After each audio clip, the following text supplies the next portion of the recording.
En Syrie, personne ne peut aller dans un hôpital. Si vous y allez, soit vous êtes amputé, soit vous êtes envoyé en prison, même blessé. Moi, j'ai été emprisonné 2 fois. En prison, j'ai vu des gens dont les blessures pourrissaient. Et même dans cet état, ils n'étaient pas envoyés à l'hôpital. L'homme qui témoigne est réfugié en Jordanie. Nous sommes en février 2012, le conflit syrien dure depuis 1 an déjà. Et les soins sont devenus une arme de guerre. Hôpitaux pris pour cible par le régime, médecins torturés ou emprisonnés, blessés maltraités. Pour MSF, il ne suffit pas de dénoncer cette situation, il faut agir. Une équipe franchit la frontière et s'installe dans le nord du pays, non loin de la ligne de front. Elle identifie un lieu inhabité et le transforme en unité chirurgicale. En 3 jours, on était capable de transformer cette maison en un hôpital avec une quinzaine de lits pour l'hospitalisation, 3 lits ou 4 lits pour les urgences, une salle de déchocage, une salle de réveil, une salle opératoire, un petit laboratoire et une unité de stérilisation. Et le 22 juin, je me souviens, les premiers patients ont commencé à arriver. Cela fait maintenant plus de 9 mois que l'équipe travaille dans cet hôpital situé dans la province d'Idlib.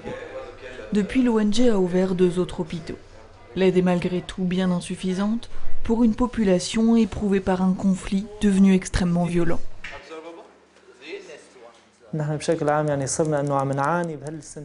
Ces 2 dernières années, on a beaucoup souffert du manque de médicaments et d'équipements médicaux, comme par exemple pour le diabète, la pression artérielle, le cancer.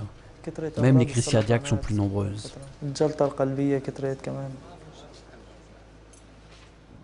Chaque jour, c'est la même incertitude. Y aura-t-il un bombardement? Y aura-t-il des victimes?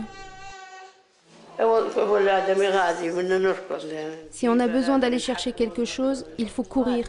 Il y a des bombardements tout le temps. Hier matin, un avion a bombardé une maison. Il y avait toute une famille à l'intérieur. Ils étaient 30 ou 32. Les victimes du conflit, blessées par balles ou par des éclats d'obus, sont d'abord prises en charge par les hôpitaux de campagne, avant d'être transférées dans les hôpitaux éloignés du front. J'aimerais que les hôpitaux soient plus proches, plus à l'intérieur de la Syrie. C'est difficile de venir ici. 50 ou 60 km, cela fait beaucoup. Les hommes qui travaillent dans ces hôpitaux de campagne ne sont pas médecins. Certains n'ont même aucune formation médicale.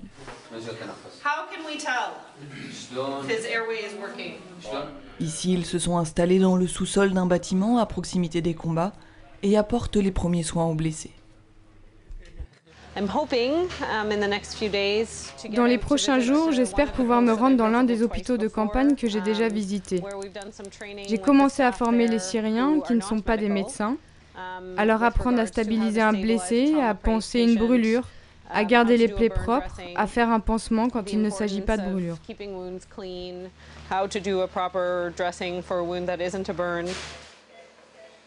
L'hiver fait aussi des victimes. Le froid pousse les Syriens à se chauffer avec ce qu'ils trouvent, les combustibles de bonne qualité sont rares et les accidents sont fréquents. Au bloc opératoire, ce jour-là, on change le pansement d'un jeune brûlé de 13 ans. Il avait un bidon de carburant et il essayait d'en verser dans le chauffage. Le bidon s'est enflammé et a explosé. Il n'y avait pas ce genre d'accident avant, car les gens n'utilisaient pas de carburant.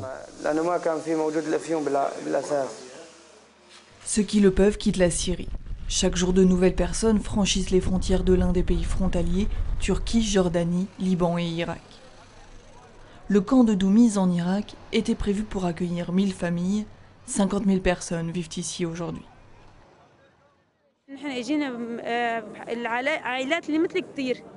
De nombreuses familles se sont enfuies en même temps que nous.